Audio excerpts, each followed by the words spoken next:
আজকে আমি তৈরি করব স্পেশাল একটা রেসিপি, কিমা দিয়ে কাঁঠালের রেসিপি। ভীষণই টেস্টি আর ভীষণই মজাদার একটা রেসিপি। তোমরা ট্রাই না করলে বুঝতে পারবে না এর স্বাদটা কতটা।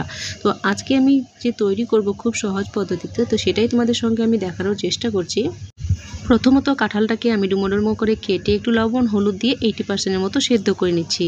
তারপর এখানে জলটা ঝরিয়ে এক সাইডে রেখে দিয়েছি, আর এই দিকে বসিয়ে দিয়েছি আমি আলুটাকে ফ্রাই করতে। একটু লবণ আর একটু হলুদ দিয়ে আমি সেদ্ধ করে নেব আর ভাজা ভাজা করে নেব আলুটাকে। তারপরে আলুটা ভেজে তুলে নেওয়ার পরে ওই কড়াইয়ের মধ্যে দিয়ে দেবো আমি কাঁঠালটাকে একটু ফ্রাই করে তুলে নেব।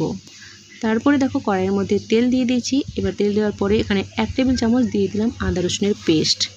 আদা রসুনটাকে একটু ফ্রাই করে দিয়ে দিলাম একটা বড় সাইজের টমেটো কুচি। টমেটোটাকে একটু নেড়ে চেড়ে দিয়ে দিলাম এর মধ্যে হলুদ গুঁড়ো আর একটু জল দিলাম যেন তলায় না লেগে যায়। এবার অ্যাড করে দিলাম স্বাদ মতো লবণ।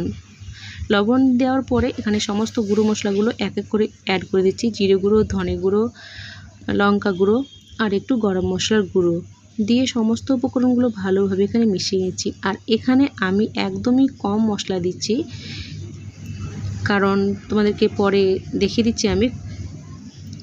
আর দেখো এখানে নিয়ে নিয়েছি আমি আলুটাকে ভেজে যে রেখেছিলাম সেটা ওর মধ্যে অ্যাড করে দিলাম, ওখানে কষাতে থাকলাম। আর এই দিকে আমি বসিয়ে দিয়েছি মাংসের কিমাটা একদম ছোট ছোট পিস করে কেটে নিয়ে মাংস যেভাবে রান্না করে ঠিক সেইভাবে আমি এখানে সমস্ত মশলা দিয়ে একসঙ্গে এখানে ভালো করে সিটি মেরে নিচ্ছি। তো মাংসটা আমার ওইদিকে একদম রেডি হয়ে গেছে। আর এই দিকে দেখো এখানে আমি আলু কাঁঠাল সব একসঙ্গে এখানে কষাতে থাকছি। কষানো প্রায় কমপ্লিট হয়ে গেল। এবার এর মধ্যে এখানে আমি একটু জল ঢেলে দিলাম।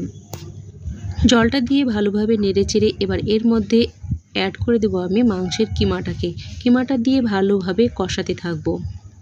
কিমা দিয়ে কাঁঠাল রান্না করলে ভীষণই টেস্টি হয় খেতে। তোমরা অবশ্যই বাড়িতে একবার হলেও অন্তত ট্রাই করে দেখবে যে কিমা দিয়ে কাঁঠাল রান্নার রেসিপিটা ভীষণই একটা টেস্টি।